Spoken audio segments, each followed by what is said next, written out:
Ai, Deus, eu ainda não consegui.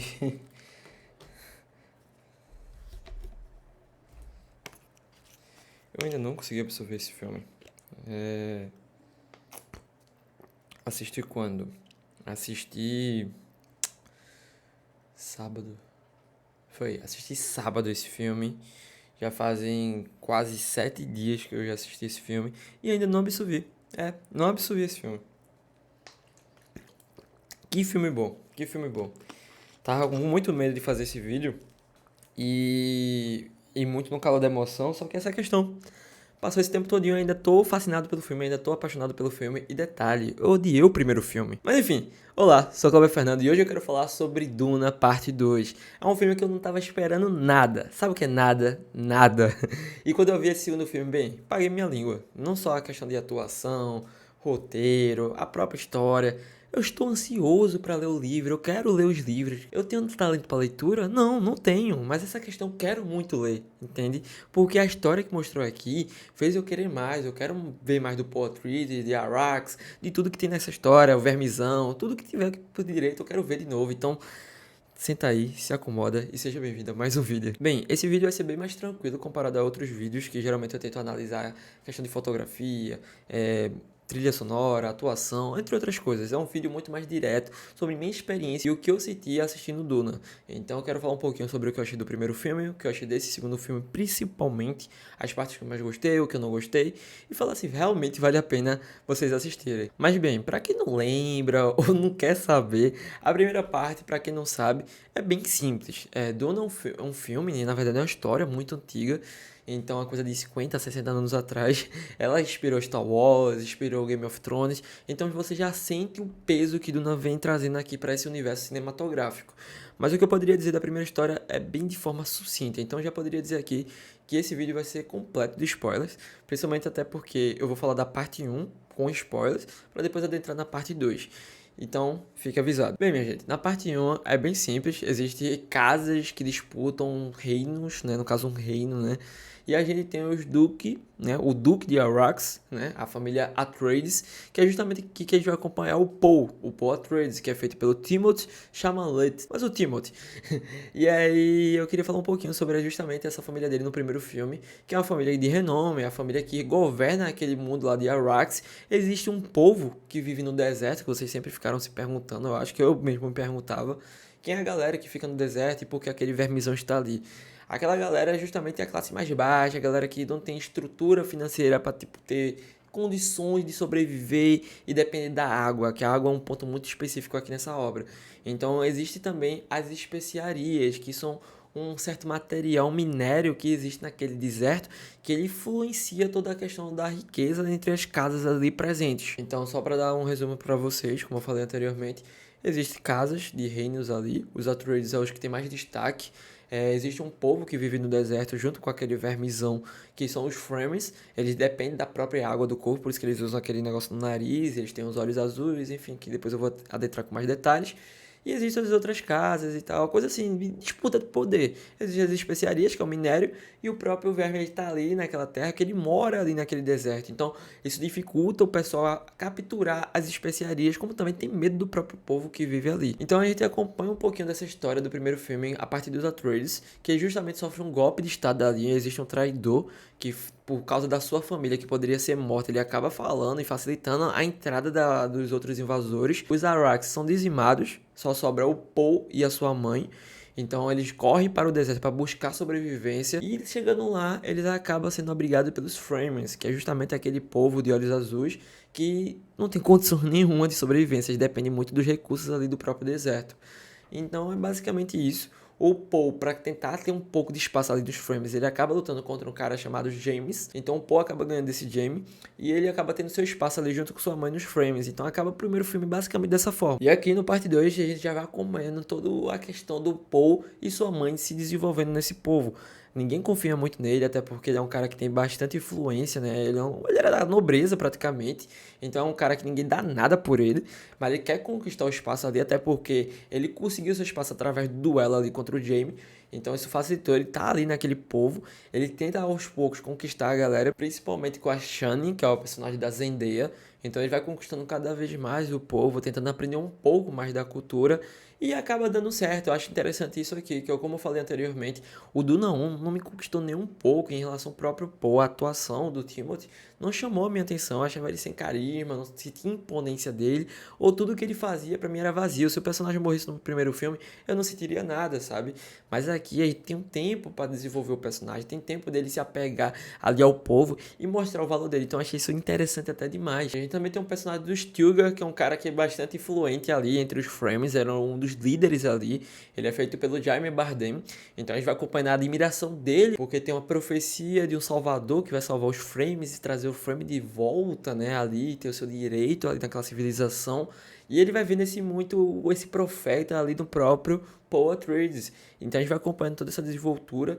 O Paul ele consegue a cada vez mais conquistar a galera. Ele vai mostrando detalhes que consegue agregar muito, não só a questão de luta, mas também de estratégia. Como também ele vai mostrando que ele pode ter o direito de conseguir montar no verme, ou ser conhecido como o povo dali, né, da galera dos Fremen. Então a gente vai vendo cada vez mais como tudo isso é bem amarrado, como tudo isso é bem desenvolvido. E já dando detalhe aqui, falo tranquilamente da fotografia. Eu disse que não ia comentar, mas eu tenho que falar aqui. Duna consegue trazer excelentes fotografias, muito planos abertos, então cada cena dá vontade de tirar foto. Eu tava assistindo um filme e tava sempre tirando uma foto, porque realmente era muito lindo toda a cena que era mostrada no próprio deserto. E eu acho isso interessante do Denis Villeneuve, ou Denis Villeneuve, enfim, é um nome francês, né? Então perdão a questão da pronúncia, mas eu acho isso muito interessante, porque quando ele quer trazer a paisagem, alguma cena de ação ou locação, ele gosta de deixar planos muito mais abertos, expandidos, pra gente sentir aquela imersão. Então eu super recomendo pra você que quer assistir esse filme, assistir numa sala IMAX. Acho que isso deixa toda a atmosfera bem envolvida com você e aquele próprio filme. E aí eu queria dizer justamente isso. A questão de como ele deixa planos abertos, mas quando tem questão de diálogos ou até mesmo momentos ali que os personagens estão contracenando, o plano é muito fechado, é muito focado nos rostos dos personagens pra gente sentir a emoção ou até mesmo o impacto das próprias cenas. Também não poderia deixar de falar da própria trilha sonora, eu disse que não ia falar nenhum dos dois, mas eu acho muito interessante como isso agrega aqui, não só as próprias cenas de ação, as cenas de paisagem, em relação a todo o personagem, tudo o que vai acontecendo é muito épico. Eles trazem uma atmosfera aqui que vai imergindo cada vez mais, então a gente vai acompanhando essa jornada, em questão até mesmo sonora, que vai seguindo uma escalada cada vez mais absurda, então eu acho que agregou muito aqui. E como eu falei, tanto a fotografia como a própria direção e até mesmo algumas atuações aqui são nomes dignos de estarem no Oscar, apesar que o Oscar não é parâmetro nenhum, mas fica aí a observação em relação a Duna. Duna vai vir com tudo no próximo ano. O Paul Atreides, ele vai conquistando cada vez mais, ele vai mostrando seu papel ali, ele consegue montar num vermezão gigante que lá, essa cena é incrível, como é uma cena até simples, o cara tá só esperando o verme chegar lá pra pular em cima, meio que domar. Até fiquei curioso em como é que eles fazem pra ir pra direita ou pra esquerda, mas eu achei interessante todo como a cena é bem trabalhada, bem desenvolvida aqui. Eles até falaram que a cena demorou uns 3 meses para serem gravadas, se não me engano foi uns 3 meses ou foi 5 meses. Então você vê o cuidado e o trabalho que aqui é bem desenvolvido. A própria questão de locação, como é no deserto, não tem CGI. Acho que facilita muito a própria imersão e naturalidade das próprias cenas. Então agrega muito esses pequenos detalhes. E aí, justamente observando isso do Paul, ele conquistando cada vez mais, ele conseguindo cada vez mais seguidores e espaço ali, provando que ele pode de fato ser assim o profeta. Só que aí tem uma questão. A mãe dele, ela é uma Gesserit, uma vidente ali, como se fosse uma bruxa daquele mundo ali de Duna, e ela consegue prever certas coisas, ela consegue sentir e ter certas habilidades, já que é justamente o poder, é a voz, ela consegue comandar uma pessoa, comandar a ordem, com quase uma hipnose ali, tipo, ditar regras e a pessoa fazer. E a gente vai vendo também uma relação da própria mãe do Paul em relação à sua irmã, que sim, que ela está grávida. No primeiro filme ela já estava grávida, e a gente vai acompanhando um pouquinho mais essa gravidez no segundo filme. E uma relação até um pouco interessante, ao mesmo tempo estranha, porque ela tem uma ligação com o feto ali. Parece até que ela tá mentindo, mas de fato ela consegue se comunicar com o feto e o feto comunicar com ela. Então a gente vai vendo muito essa ligação. E eu acho que isso traz mais imersão ainda para toda a mitologia de Duna, como também das próprias Gesserites. Então isso acho que facilita cada vez mais todo esse universo que aqui é bem expandido e explicado bem tranquilamente. Porque diferente do primeiro filme, que eu acho que tentaram trazer coisas, mas não agrega nada, a gente não sente o impacto, não sente até mesmo o universo ali sendo expandido ou sendo explicado. Aqui aqui eles conseguem trazer tudo de forma mais sucinta, explicativa e fácil. Não tem quase nada. Tudo que eu falei do primeiro filme tá literalmente nesse segundo filme. Então você vê que o primeiro filme foi quase praticamente uma perda de tempo. Esse segundo filme é muito mais prático, muito mais dinâmico e muito mais objetivo. Como eu falei pra vocês, a mãe do Paul, ela tem essa habilidade e a gente fica muito na dúvida se o povo dela, né, a galera da própria burguesia ali de Duna, eles criaram essa profecia para enganar os mais pobres, sabe? Tanto que falam, né? Alguém comenta que a questão de ter um profeta faz o povo ficar cego, faz o povo seguir numa paixão sem destino. Eles querem seguir um profeta sem ter a certeza que se realmente vale a pena lutar ou até mesmo sacrificar sua vida por aquele profeta. Então ela vai manipulando a galera ali, como o povo vai sentindo que ele pode ser o escolhido, como também o próprio Stilgar e o povo ali dos Frames. Eu acho que eles estão tão desesperados que eles querem agarrar nessa esperança de que o Paul, ele pode ser a esperança desse povo, porque ele vai mostrando seu valor cada vez mais. A galera não imaginava que ele ia conseguir montando um verme, ele vai e monta. A galera acha que ele não vai conseguir sobreviver uma semana no deserto ou um mês, ele vai lá e consegue. Então esses pequenos detalhes vão fazendo a galera inflar cada vez mais. E eu acho que isso que é interessante, que não só o povo que tá ali na própria história tem essa dúvida dos Fremen, né? Os Fremen têm essa dúvida, mas também a gente que é espectador, a gente segue nessa dúvida do que realmente é real ali, se o Paul, ele é um falso profeta ou ele é real profeta. Então a gente fica muito nessa dualidade do que ali realmente está acontecendo. Tanto que em um determinado momento, a mãe do Paul, ela tem que ser substituída por uma Gesserit que tá ali entre os povos dos Frames. Só que se ela negasse, ela justamente seria morta. E ela vira, tipo, a chefe real ali dos Frames. Ela consegue ter as previsões, ela tem um status ali muito... Acho que a religião e a política tá muito forte aqui presente em Duna, de uma maneira muito explicativa. Vale ressaltar que, em paralelo, a gente tem os Harkonnens, que foi justamente a galera que fez o golpe de estado nos Atreides, como também tem outra família, que justamente aparece aqui a Florence que fez A Viúva Negra, ela já fez outros filmes, está tendo cada vez mais destaque aqui no cinema. E eu acho que a narrativa dela aqui, de ir narrando certos detalhes da história, facilita muito a gente entender muito outras casas, ou até mesmo a dinâmica política ali presente. E em paralelo a gente acompanha também os Harkonnen, a gente vê aquele Harkonnen todo inchadão, né, ele vive numa banheira e tal. Ele quer alguém para representar ele, visto que seu irmão, que é o Dave Bautista, que tá muito bem aqui no papel, por sinal, ele não tá cumprindo o papel dele, ele não tá conseguindo, até porque o povo tá cada vez mais avançando e destruindo as tropas. Toda vez que eles tentam pegar uma especiaria, o povo do Paul, que é os Frames, eles conseguem derrotar e vão ganhando mais território, espaço ali presente. Então ele acaba optando em ir atrás do seu segundo irmão, que é justamente o Fade Halt, que é feito pelo Austin Butler. Então a gente vê um cara aqui muito mais psicopata, um cara muito mais doentio. O cara usa a morte como diversão, ele tem prazer de usar o sangue ou usar as lutas. Tanto que no momento que ele é apresentado, é uma cena em preto e branco belíssima aqui. E ele luta justamente com duas pessoas, na verdade vai lutar contra três.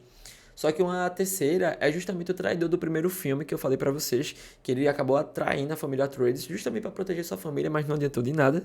E aqui ele vai lutar justamente com esse psicopata dos Harkonnen. E ele consegue lutar muito bem, por sinal. Só que o Harkonnen, ele é muito habilidoso, ele é muito talentoso. Além de ele ser perturbado da cabeça, ele consegue lutar muito bem. Ele até usa proteção, só que ele vê que o cara ali não foi drogado, porque todos os outros caras que ele lutou estavam drogados, então facilitou ele ganhar dos caras mais fácil. Mas esse, ele é posto como um desafio para ele, porque o chefe maior dos Harkonnen lá, que é o cara que fica flutuando, né, na máquina, ele botou justamente para o seu irmão testá-lo e colocar ele como possível imperador, não só dos Harkonnens, mas também dos Atreides, porque os Atreides agora tá sem imperador, tá sem um duque de Arrakis, então isso facilitaria muito a questão de ter um domínio geral ali do império. Então dessa forma a gente vai vendo toda essa dinâmica do Paul conquistando cada vez mais, os Harkonnen querendo avançar para colocar alguém ali onde os duques de Arrakis ficavam dominando, como também a gente vai tendo toda essa dinâmica ali do povo da Florence, que a gente descobre que, por sinal, o pai da Florence, ele mandou os Harkonnen justamente derrubar a casa dos Atreides, mesmo que ele tivesse uma ligação ali. Ele até fala que gostava do pai do Paul, mas ele não quer saber. Poder é poder, então ele tá atrás disso. Então ele usou os Harkonnen para justamente fazer esse golpe e ter essa aliança. Então a gente vai ver muito esse lado político aqui, até que chega um momento em que o Paul consegue ter o contato ali justamente com seu amigo do primeiro filme, qual que é feito pelo Josh Brolin, que é justamente o Garnet. O Garnet conseguiu sobreviver, ele até perdeu no momento na primeira luta contra o Dave Bautista, e ele justamente começa a conversar com o Paul e começa a comentar que existem umas ogivas nucleares ali da sua própria família que pode ser diferencial na batalha. Fora que o Paul está conseguindo cada vez mais gente em relação aos Frames, então pode seguir uma guerra absurda em relação a isso. Vale ressaltar também que o Paul começa a ter visões, ele começa a ter habilidade. A gente vê que é raro um homem ter habilidades que é justamente aquelas mulheres das Gesserit, elas têm. Que, por sinal, aqui um parênteses para vocês, vai ter uma série em relação à profecia dessas Gesserit, que vai ser estreada no próprio HBO. Então já fiquem curiosos aí em relação para saber um pouquinho mais desse universo de Duna. Então a gente percebe que o Paul, além de ele ser bastante talentoso, ele tem essa habilidade especial. Porém, ele precisa se sacrificar, ele precisa ir ao além-vida para justamente ele despertar a habilidade nova de enxergar o futuro. Porque ele percebe que quando ele beber o sangue lá do verme, que faz até o olho dele ficar azul, isso facilitaria ele ter toda essa visão mais ampla. Porque ele justamente usaria o seu poder em relação ao que ele tem ligado à sua mãe, como também o seu poder relacionado ao futuro. Ele praticamente saberia tudo, tanto passado, presente e futuro. E é justamente que isso acontece. O Poe ele consegue fazer isso e quando ele acorda, ele volta totalmente diferente. E aqui é que eu falo que o Timothy ele começa a trazer mais imponência ainda. Ele fala, o Poe fala que independente se ele é a profecia ou não, ele é a única esperança do povo. Então ele mostra que está disposto a lutar pelo aquele povo. Só que a gente vai começando a ver o Poe trazendo certas outras nuances, como também ele vai tendo próprias visões da própria Shani sendo morta, ele atacando. No primeiro filme a gente vê ele numa guerra, então a gente fica tipo, será que alguém vai atacar ele ou ele que vai provocar essa guerra? Será que ele vai ser o vilão final ou vai ser o mocinho final? Então isso faz a gente ficar muito curioso, principalmente as atitudes que ele vai tomando depois que ele volta do além-vida, sabe? Então eu acho isso muito interessante, como tudo isso vai seguindo uma escala muito mais épica e muito mais incrível. O Paul, após descobrir toda essa questão das ogivas, ele vai de fato confrontar, ele marca um plano ali, é uma cena belíssima, chega 3 vermizões, a galera começa a correr, é muito tiro, porrada. O próprio Josh Brolin, o personagem dele, que é o Garner, luta com o Dave Bautista. A luta acontece assim, é muito rápido, sério, muito rápido mesmo. Eu acho que poderia ter um pouco mais de dinâmica ali. Mas aí chega o final, o Paul consegue confrontar o Barão. E vale ressaltar que é o seguinte, um dos maiores plots pra mim ali no momento. Ele consegue ter uma ligação também do futuro com sua irmã. Aí descobre que é justamente o personagem da Anya Taylor-Joy. Ela aparece brevemente como uma possível salvadora no futuro. Então a gente vê que essa história tem muito pano pra manga, vai mostrar muito mais detalhes. Tanto que Duna, vale ressaltar, ele tem 2 trilogias. Então eu acho que essa primeira trilogia é justamente esse começo da ascensão do Paul.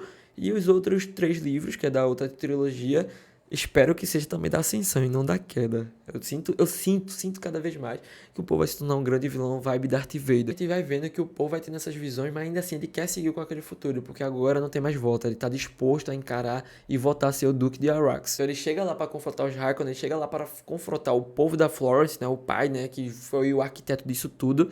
E vale ressaltar também que antes disso, quando ele conseguiu prever passado, presente e futuro a partir daquela bebida e seus poderes que antes tinham sido herdados pela sua mãe, ele descobre que ele nunca foi um Atreides, ele sempre foi um Harkonnen. A mãe dele é descendente de um Harkonnen.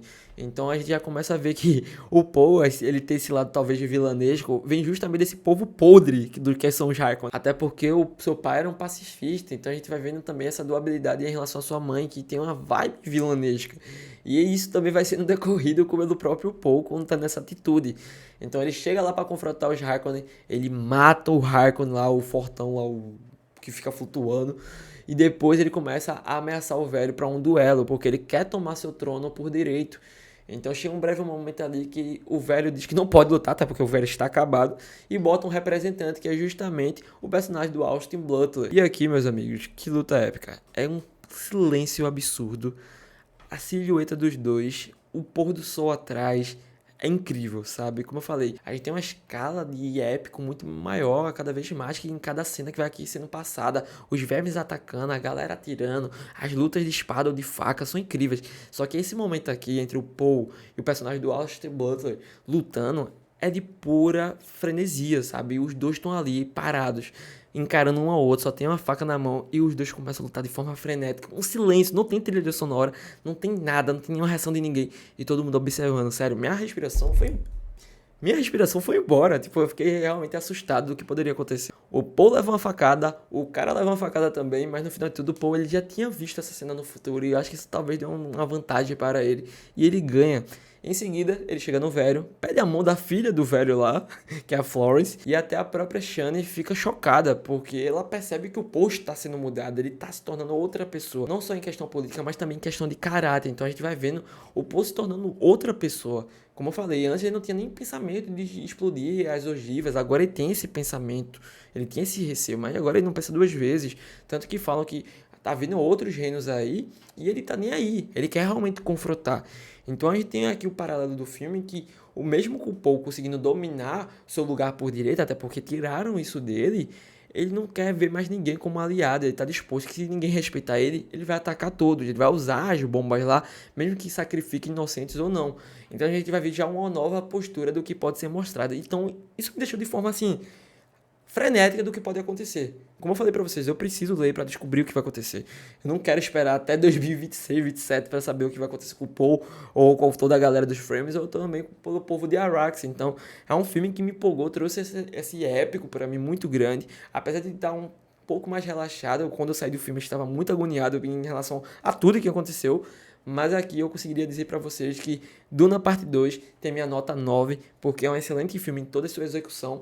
Vale ressaltar que alguns defeitos eu diria aqui, que é justamente a química do próprio Timothy com a própria Zendaya. Não sei se é porque a relação dele de serem bem amigos dificultou um pouco, mas não senti muito essa química. Mas também compensa em relação às cenas que eles têm. A personagem da Zendaya é uma personagem imponente, não tem muitas falas, eu queria ouvir um pouco mais dela, mas ela consegue trazer toda a sua performance ali, como também toda a resposta que a personagem tem em relação a qualquer ato ali. Tanto que no final do filme, a personagem dela, ela vai embora, ela é a única que não ajoelha em relação ao Paul.